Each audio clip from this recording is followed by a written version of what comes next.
Our final speaker before the break this morning is Sultan Ali Lilani, Manager of Technical Business Development at Integra Technologies. Sultan has held previous roles with Hi-Rail Microelectronics, Director of Quality and Reliability at NEC Electronics for 18 years, Director of Product and Test at Agro Silicon. He has an extensive knowledge of testing and qualification of semiconductors in particular, and is currently the co-chair of SAE's G19A committee, which Phil was just telling us about, and their work with 5553. If you'll please join me in welcoming Sultan Lilani.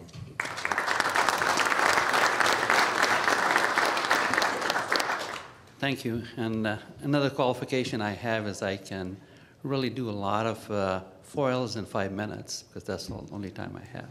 So, but actually, Phil did a great job.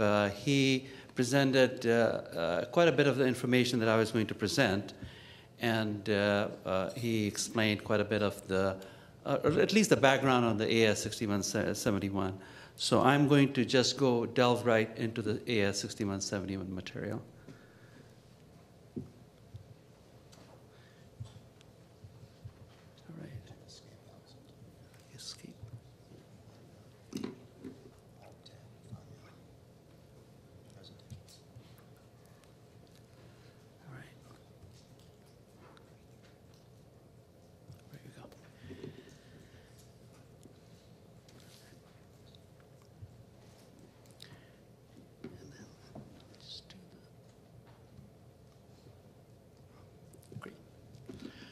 So as Phil indicated, the G19A, I co-chair it. Dan DeMacy from Honeywell, he's actually started with the chair, and a couple of years ago asked me if I wanted to co-chair it, and it has been a ride, as Phil said. It is a very tough committee to work on, because we are working on establishing test methodologies.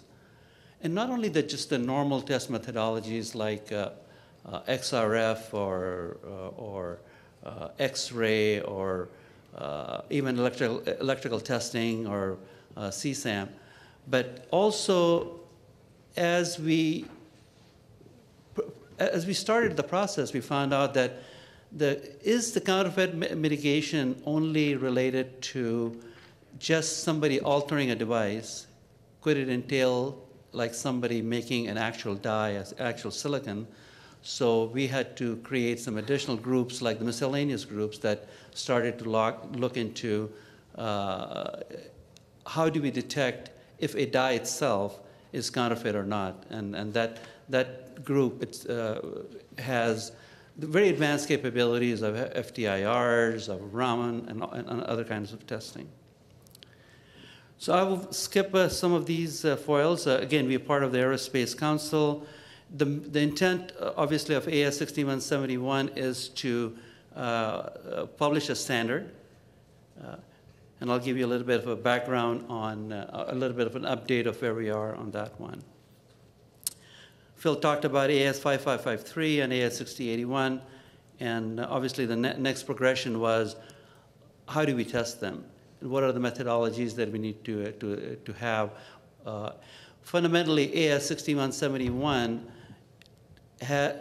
what the document will do is the document will have various sections. So the sections would include electrical testing, acoustic microscopy, X-ray, XRF, visual inspection, and I'll show you a foil on that one. I'll tell you what is the best practice in these tests, what test plan to use, how to create a test plans, how to mitigate risk, and what the sampling plan would be. The makeup of our group is the G19A as fundamentally the same folks that are in the main committee. A lot of industry people up there, a lot of users, some test labs, and the universities have also are actually participating in it. Dr. Das from Maryland, University of Maryland is here. Now we have University of Connecticut participating in it, and a few other universities. A little bit hard to read, but basically this chart shows how we fit into the overall scheme.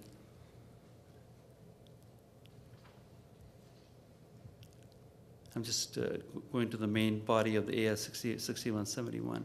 So again, the main intent is to standardize practices for counterfeit mitigation, not only from a device perspective, but also from a silicon perspective also. And it is targeting test facilities, whether it be independent, whether it be belonging to the user, a captive, like Lockheed or BAE has their own lab, or independent distributors, whoever they use, or if they have in-house test facilities. So that's the target. These are the people who would be using the standard.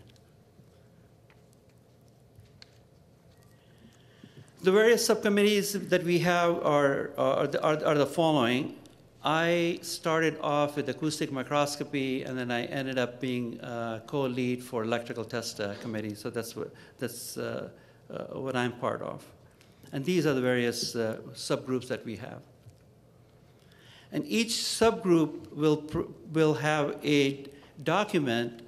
For example, if it's electrical test committee, they'll have a document that will explain what is the electrical test process, what are the equipment, and of course we can't be specific to the equipment, but it will define what type of, for example, if you're saying I'm going to do an RF testing or I'm going to do an FPGA testing, then it'll define to what level of equipment do you need, what kind of resolution do you need, what kind of repeatability is expected out of that test.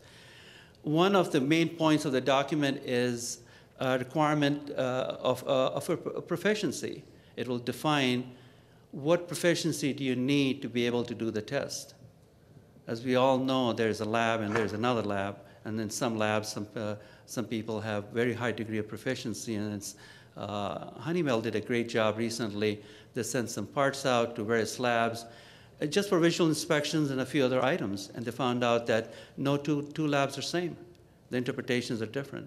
So this, hopefully in the AS 6171, we'll be able to not only define it, but also have a proficiency requirement that the auditors would be able to audit too and say, yeah, we have competent people doing the job.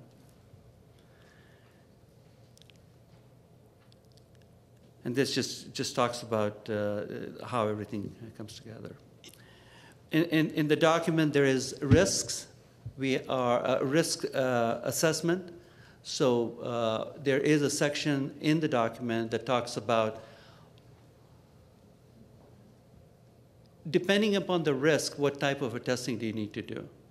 If it is a product that is a very high, it goes into space, for example, has astronauts on board, versus a electronic component that goes into a temperature sensor for home. So those would have two different risk categories, and they'll define what tests to perform. So there are three levels of risks that we talk about. One is the product risk. The other one is the actual system risk. How risky is the system? If it goes into an International Space Shuttle, then that has got a higher level of risk than obviously a thermostat. And also the supplier risk. Are you getting it out of manufacturers directly, or are you getting out of independent? And then it gives you a risk calculator that will determine what type of test to perform. This is just one of the in a pie chart shows what are the various groups we have. And this is where it talks about the risk, very low risk, meaning you can do some basic testing to critical testing. Then it would require full electrical testing, would require maybe some burn-in, some temperature cycling, and the likes of it. So depending upon the risk level, the type of testing and the amount of testing that is required goes up. Obviously, the sampling would go up too. And these are some of the charts that we took out of the electrical group that shows at various risks what kind of a testing do you perform.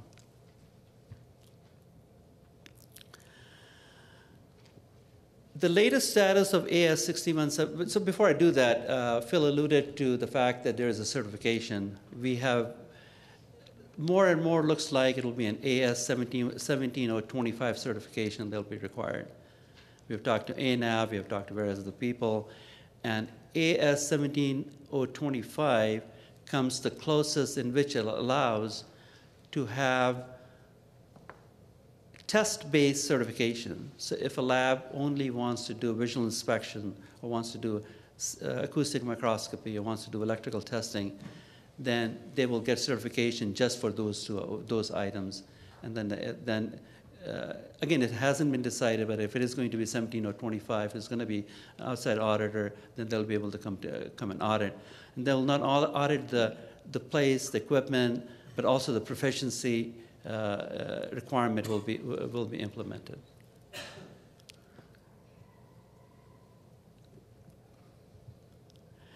As far as the latest status of 6171 is concerned, the contents of the first round are complete.